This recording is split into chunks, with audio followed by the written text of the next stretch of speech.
CF Montreal's first game in Montreal. It took place at the Olympic Stadium in front of 23,000 and change, and the fans got what they want. They got a win, they got goals, they got entertainment. There was a little bit of controversy in the process. There was a little bit of everything. Big game, big win, 3-2 over Philadelphia. We talk about it on the Sick Podcast. CF Montreal Talk. I'm Marinaro. Filosa and DeFalco joining me coming up. Turn up your volume. Because you're about to listen to The Sick Podcast.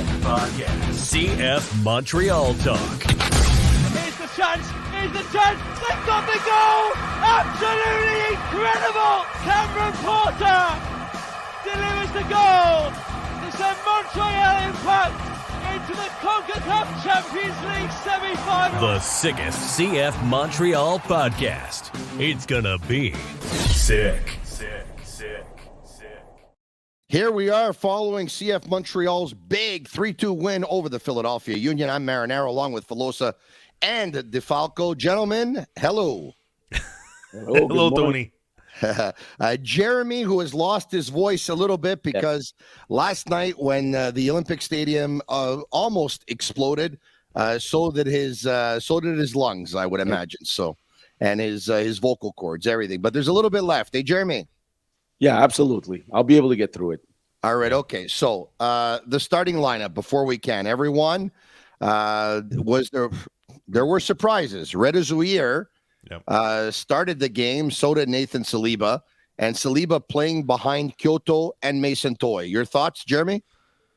First of all, I'm going to say I want to apologize to all the fans who follow me because I reported on Wednesday, as all my other colleagues also reported, that Kamal Miller was not going to play.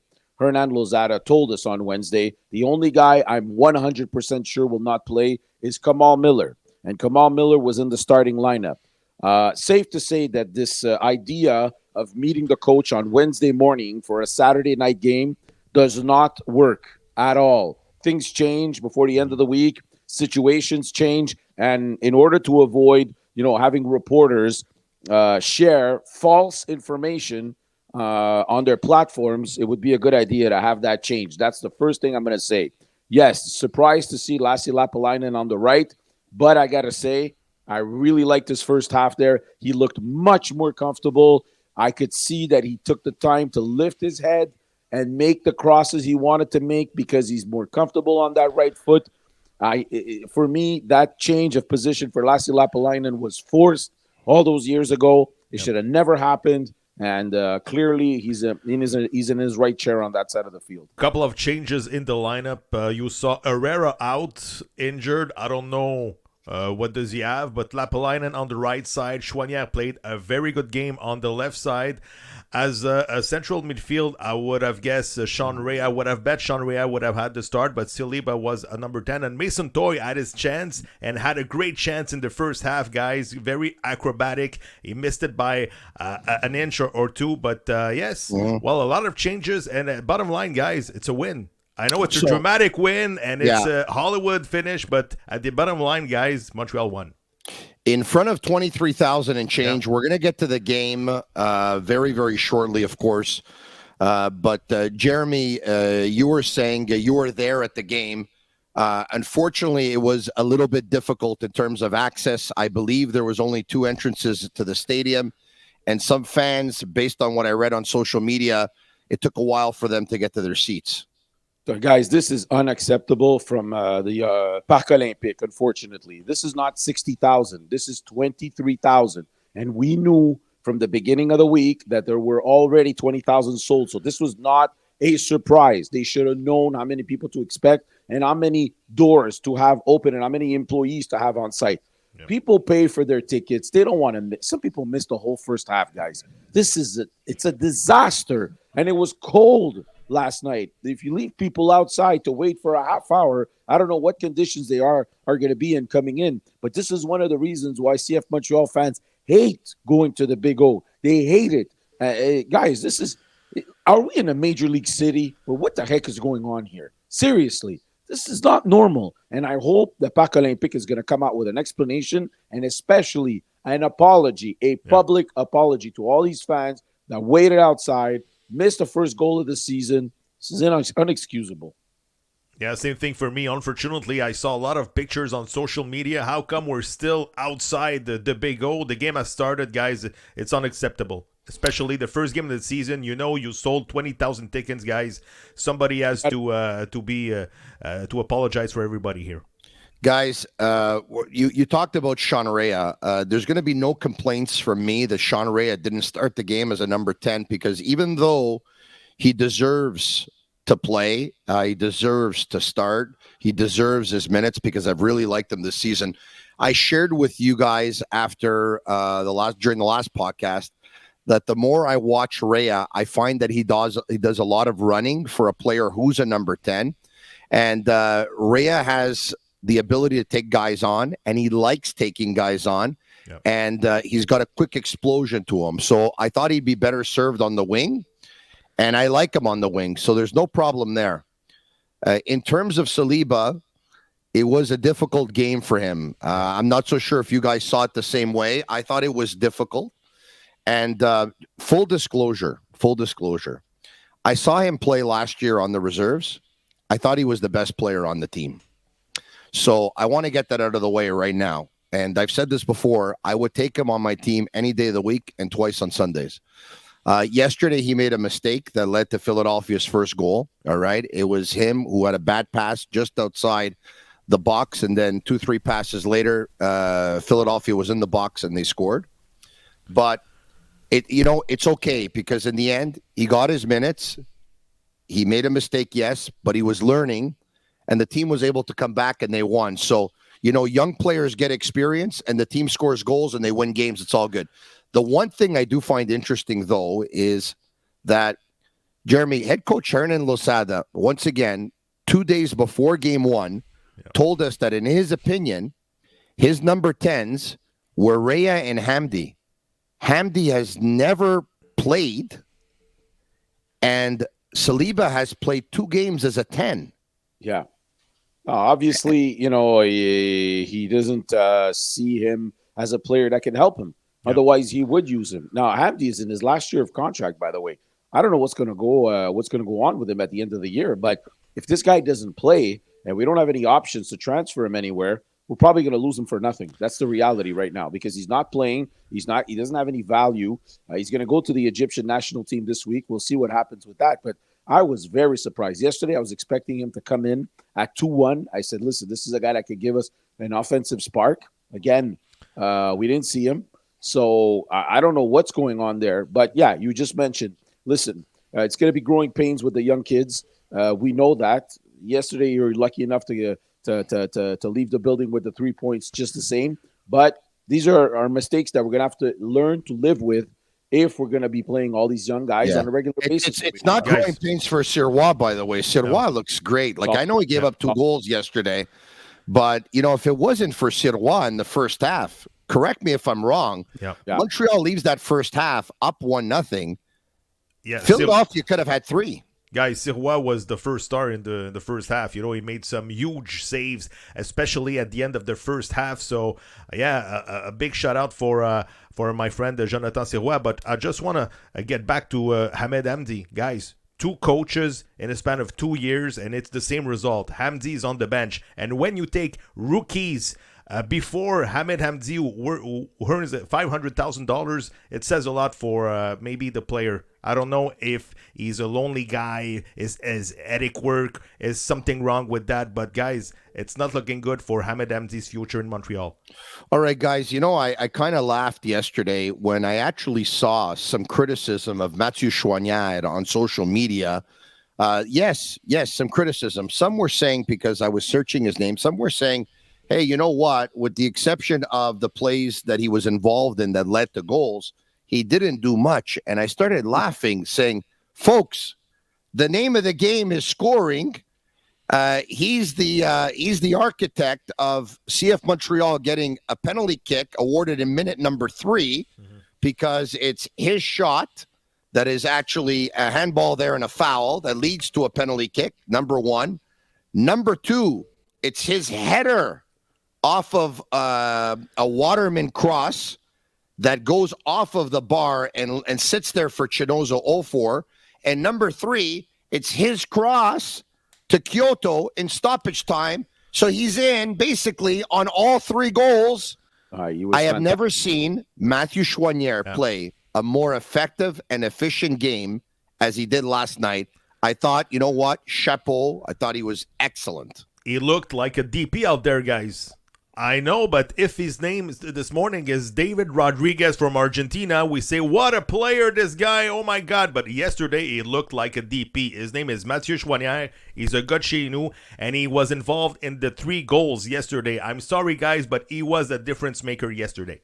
Yeah, can we listen to the coach on him? Because, listen, I mean, if this guy's not on cloud 9 this morning, seriously, after what the coach said about him yesterday, it was fantastic. Let's listen to him. Mathieu is phenomenal. Mathieu Choinière, I really have such a big respect for him because it's a player that wherever he plays, he performs. Wingback, defensive midfielder, offensive midfielder, it's unbelievable. He has a big heart, and always plays for the team, and he always puts the team in front of his individual performance. So I really love him. And Lassie, I know that Lassie is still not 100%. I know that for Lassie, it's very important to feel physically top, and it will come. The best Lassie Lapalainen will come. I thought tonight was a good idea to play him on the right side with his best foot. All right, there you have it when the coach says Matthew Choinière is phenomenal. You know, guys, Matthew Choinière has often been talked about as jack of all trades, master of none. When a coach says he can play the left side, he can play the right side, he can play 6, he can play 8, he can play 10, I can put him anywhere, okay? That's usually what it is, right? Is that you're a versatile player.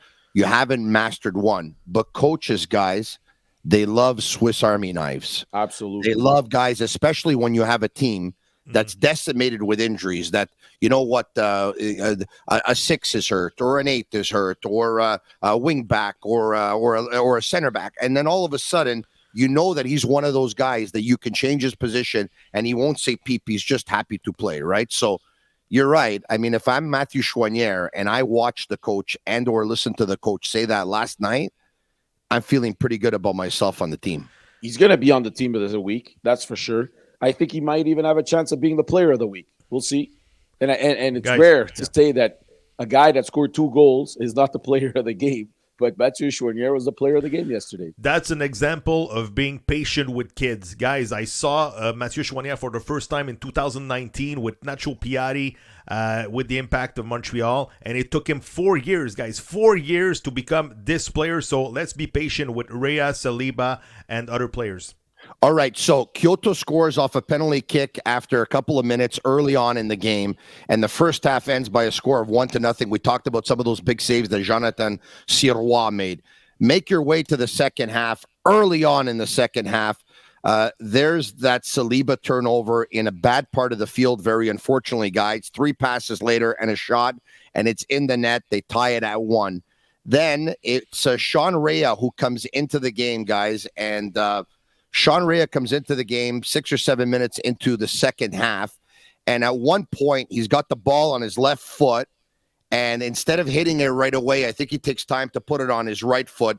By the time he kicks that ball, it's blocked. It goes back the other way and ultimately ends up leading it. It's almost very similar to Reda Zouir. Remember at the beginning of the season where he took a shot outside the box and it was blocked and it goes the other way. It's a transition. Yeah. Put over Camacho and Waterman, and then he's off to the races, and Philadelphia score to make it 2-1. And then a big turning point in the game, guys. Hernan Losada makes a quadruple change at the 80th minute mark. Now, Jeremy, I don't know if you want to pick up on the quadruple change or you want to pick up on the goal that gave Philadelphia 2-1 lead. No, I want to pick up on what happened right before. There's a red card on Philadelphia at the 70th minute, which puts Montreal with a man advantage for the last 20 minutes. And let's say the truth, from the 70th minute to the 83rd minute, nothing was happening. Philadelphia was occupying Montreal's zone. They were attacking the Montreal net. Honestly, it was pretty sad to watch. Honestly, everybody in the press box was like, what the heck is going on? Then Losada comes in, makes the quadruple change. I was talking with GF Dos Santos, was sitting next to me in the press box, and I said a lot of times that just leads to more guys scrambling because they don't know where anybody is. It took those guys 2 to 3 minutes, to really settle into the game and start attacking the box. And that's when things started rolling. That's when, they're able to get that equalizer that honestly came out of nowhere because they weren't doing anything before that moment. I don't know if we can see the goal. Waterman floats it up. Oh, goal! Ball down! That might have crossed the line! That one is! Chinoso over has tied it up at 2. At the death for Montreal. Chinoso for guys is one of those guys that came in. We didn't even talk about Mason Toy yet, guys, who started the game.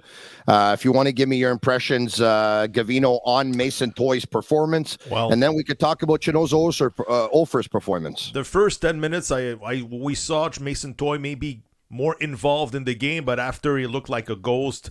I mean, even Montreal, they looked good in the first 5 minutes, and the last 5 minutes of the game, they looked very sharp. But then in the middle of the game, Philadelphia was the best player, was the best team out there. But Mason Toy had a great chance, acrobatic. I didn't see a lot of cohesion between Kyoto and Toy for the minute 10 to the end of the game, guys. Just to tell you one thing, guys. Before Chinoso Ofer scores that goal, do you know what the expected goals are for Montreal? 1.3. One is the goal, the PK. After that, 0.3. That's all Montreal got. Didn't create a lot. The beginning of the game all the way till Chinoso's goal. They had 2 shots on target. 2. And that includes almost 20 minutes with a man advantage, guys, where they had none. Yeah. The 2 shots on target were the PK and Choignier's shot in the first half. That's it. Guys, to Aaron Losada's credit, it was probably about 10 days ago, give or take, that he told us that Mason Toy and Romel Kyoto, based on what he saw, didn't have a lot of chemistry together. And they didn't look together. They didn't look good together last night. Guys, I repeat again the same thing. If you put a bona fide DP number 10 on this team, all this changes. All of this changes. Yeah. All of a sudden, you have chemistry. All of a sudden, you have guys that are creating better scoring chances. They have to address this problem right away, guys. They're not creating enough offense. And let's say the truth. If they don't go up 11 men to 10 yesterday, they probably lose again. Yesterday, 04 looked like a very good player, but can he be that player for 90 minutes? Maybe not. Maybe we'll have to try with that chemistry with Kyoto. I know that Losada likes Sunusi with Kyoto, but yesterday we tried something else. 04 came in. He looked a little bit like Daryl DK, big body, very athletic, and he made the difference at the end of the game. Yeah, he did what he had to do, guys. He scored a big goal, and listen, that's the instinct that you want from forwards, guys. You want forwards to go to the net, and that's where things happen, right? And if he doesn't end up finding himself there, he's not able to head that ball home. So that's a good instinct that he had, and he obviously made his coach look pretty good with the move to bring him in. And I think now, he's put himself in a situation where if he's not going to start next game, he's pretty much going to be the first player off the bench that they're going to go to when they have to make a substitution at the forward position. So that's the goal that ties it at 2. But then, guys, the controversy happens because they go to VAR and Ofer is called offside. No goal. And then you take a look at CF Montreal's bench, and they're obviously really upset about it. They're taking a look at the iPad. They're taking a look at their screen. They're saying, no. They're screaming. They're not happy. And we found out at the end of the game that Victor Wanyama went to the 4th official and said, our technology tells us that play was not offside. We saw an angle. Go back and look at it. They go back and look at it. And if you can show the picture there, Gavino. Okay, so when they looked at it the first time, they did not have this full view. Exactly. So the view they had, is basically two CF Montreal players in an offside position. They don't see this player basically near the end line, close to the flag, a few feet away. They don't see him there. So then when they go back to VAR the second time, they end up getting the full view of the VAR. They see that player. Obviously, CF Montreal was not in an offside position. The goal is accounted for. Guys, in the end, it wasn't, I know it wasn't pretty. It didn't look good for the credibility of the league and the VAR, but the right call was made. But on that note, let's hear Philadelphia Union head coach Jim Curtin at the end of the game regarding VAR, as well as CF Montreal coach Hernan Losada regarding the VAR. Let's listen to them. Look, I'm not going to just blame the chaoticness of the game, too. We have a job to do as professionals, but I also think that anywhere in the world, if you look at that game and you're watching an MLS game for the first time, I would just say you wouldn't be impressed with the chaos. You know what I mean? Like, when you look at that, it's not good for our league. Review, called back, goal, no goal, scramble. It's not good for anybody, and unfortunately, I know everybody tries to do the best they can. I understand when there's mistakes. I know they try to get it right, but just to the eyeballs, that can't look good for anyone. I guess it was exciting for the fans, for sure, but it's not professional. How relieved are you? I mean, I saw you embracing the staff, so how relieved are you to finally get that monkey off your back? To be honest with you about the VR, I can't say enough because I didn't see the pictures, I didn't see the images.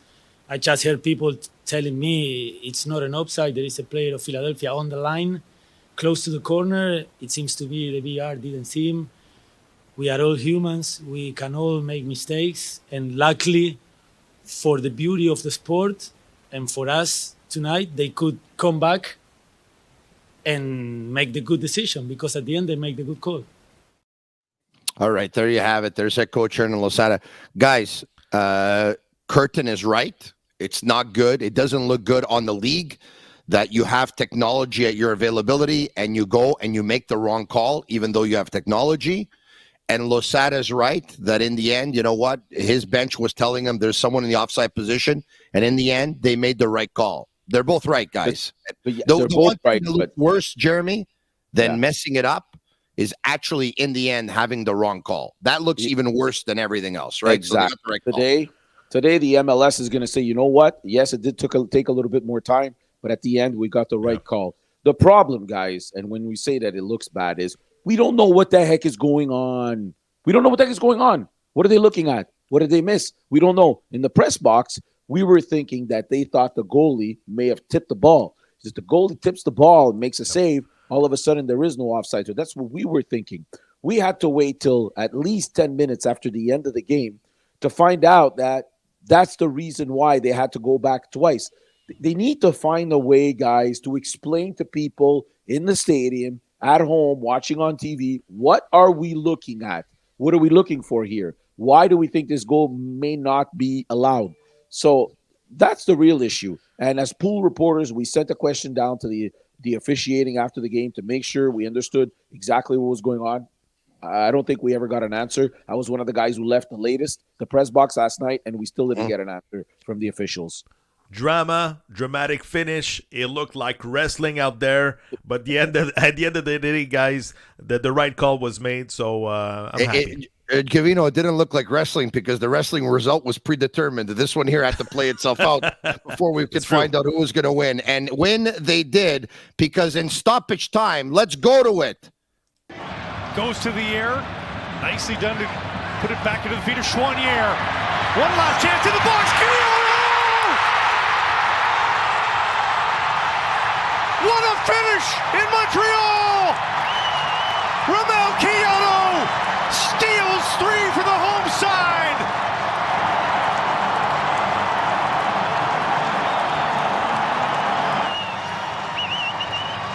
Finds him here in that wide area. He's got time to pick his head up. Floats into that back post, and Quioto with that strength. Guys, great cross from Choinière, an even better header by Kyoto. Kyoto's got it, guys. Good player, good goal scorer. He's a number 9. Question, guys. Where Choinière's playing, right, center, left, defense, he's everywhere. He was everywhere. And remember, Victor Wanyama in the last 10 minutes, he was great. He looked like a leader out there. He wanted to win. He wanted to win in front of his crowd. So a big game for Wanyama yesterday. Yeah, listen, Kyoto, when he's on, CF Montreal has a good chance to win. We're missing somebody else aside from him to score goals like we had last year with Kai Kamara so that they can bounce off each other. When one guy's not hot, maybe the other guy is. But he's a world-class player. And now, we'll see what happens. We're going into the break. We'll have 2 weeks without a game. Some guys will be able to recuperate, hopefully come back healthy. And, we'll see what the puzzle's going to look like in a couple of weeks. Yeah. Guys, Kyoto, besides obviously the header and scoring the goal, he wanted it, okay? You see the play. There's a battle. There's him going to the net, and there's a battle with an opposing player. The opposing player ends up falling on the ground. Kyoto's going for that ball. This is what you want from a number 9. Before I told you, Chinozo 04 was at the right place at the right time. He went where the goals are scored. Kyoto winning a battle, wanting it, the determination, the will to go and get that game-winning goal. So, albeit up until this point, we had seen 3 games, 0 wins, and 0 goals. And last night, you get a big win versus Philadelphia. And Jeremy, I don't know if we could say it now, but hey, let's say it. I called you a couple of hours before the game, and we talked about the game. We talked about a potential lineup. And I told you, don't count out Montreal in this game. I had a feeling they can pull something off because the turf, guys, is one reason. The Olympic Stadium is another reason. There's a lot of players that don't get used to the lighting in the Olympic Stadium. The turf, watching that game last night, guys, there were balls that were supposed to go out of play. They stayed in play. Yeah. There were players that you were seeing, they were flat-footed. They were going to try and make a move, but the ball just wasn't rolling in the turf the way it should have. And it's odd because it's a new turf. Also, so with movements going from left to right, you saw those pebbles flying in the air. Guys, I know it's our reality, okay? Yeah. I'm not a fan of synthetic grass, with all due respect to those companies that make it. Good for you. They could tell me all they want that the game is the same. It's nowhere close. The ball, instead of rolling forward, sometimes it was rolling back. Sometimes it wasn't rolling at all. The ball, instead of bouncing or giving you the bounce that it should, sometimes it does, sometimes it doesn't. Because I thought CF Montreal was going to pull out a result yesterday. I'm not going to say a win for sure. I thought they were going to get a point. You're right, Tony, but don't forget that Philly was playing their 4th game in 10 days because they are involved in the CONCACAF Champions League. They were playing down a man in the last 20 minutes or so they looked dead tired out there in the last 15 minutes. Usually they're good in the air, but yesterday Kyoto came out with a big goal. Yeah. And you know what? I mean, I found Montreal struggled also on their own turf, which you're supposed to know because they've been training on it since January. But yeah, absolutely. And I got a lot of messages on my Twitter. People who are used to watching games at Olympic Stadium on the old turf, which I wouldn't even call a turf, it was more like a carpet back then. Yeah. It looked like the grass was too long. Some people are, tweeting me, telling me it looks like, the lawnmower should have passed on top of the grass before the game started. The ball was not rolling. I found even Montreal struggled to adapt to, what the turf was doing to the ball in the game yesterday. But at the end, you get the 3 points. You get the 2 weeks to rest now. And, let's see what happens after that. Everybody's smiling this morning. Everybody's smiling. Herb Zurkowski asked head coach Hernan Losada two questions at the end of the game. One was about the VAR, and the other one was, how do you feel? You wanted this one too. So congratulations to the coach, guys, because let's be honest here, not a great situation to start 0-3. You have the game at home. If they would have dropped that one last night and all of a sudden it's 0-4, there's a lot of criticism over the next couple of weeks. Like, he's got the monkey off his back. Tony, at 2-1 in the 90th minute, nobody was hoping for a win here. Yeah. Nobody. We all thought it was going to be 0-4. Stories were written. Reporters had to delete, because nobody was expecting it to go this way. And credit to Montreal for one thing. When it was 2-2, I thought they were going to sit and protect. They didn't. They and remember last year, Montreal played a lot of games up a man, and they didn't look good under Wilfried Nancy. They didn't create enough. So since, like yesterday, like Jeremy said, until the 4 changes, nothing was happening. So I'm happy for the guys. I'm happy for the city of Montreal, who deserved the win. And 23,000 people on a Saturday night, guys. Very impressed. Yeah, and Losada said at the end of the game, he said, the greatest part of the game from my team was when Ofer scored a 2-2. They wanted to go for the win at that point. They weren't content with the 2-2 tie. So, Jeremy, you talked about a couple of weeks off. It's basically the international break, correct? Yeah, exactly. Canada plays Honduras on Tuesday of next week. Not too many players from CF Montreal. Last year, we were used to seeing 4 or 5 guys from Montreal get selected. Only Kamal Miller is going for CF Montreal to represent Canada.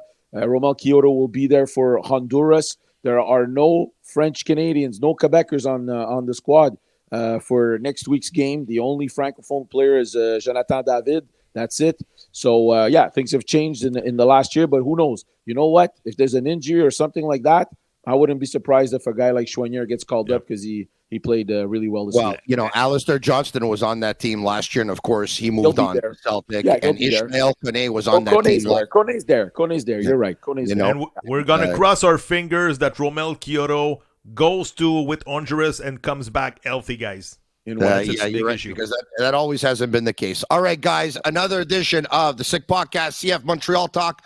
We'll talk again in a couple of days. Congrats to CF Montreal. Big 3-2 win. And that's a wrap. Hope you don't miss us too much until next time. Follow the Sick Podcast, CF Montreal Talk on YouTube, Instagram, Facebook, Google Play, and Apple Podcasts.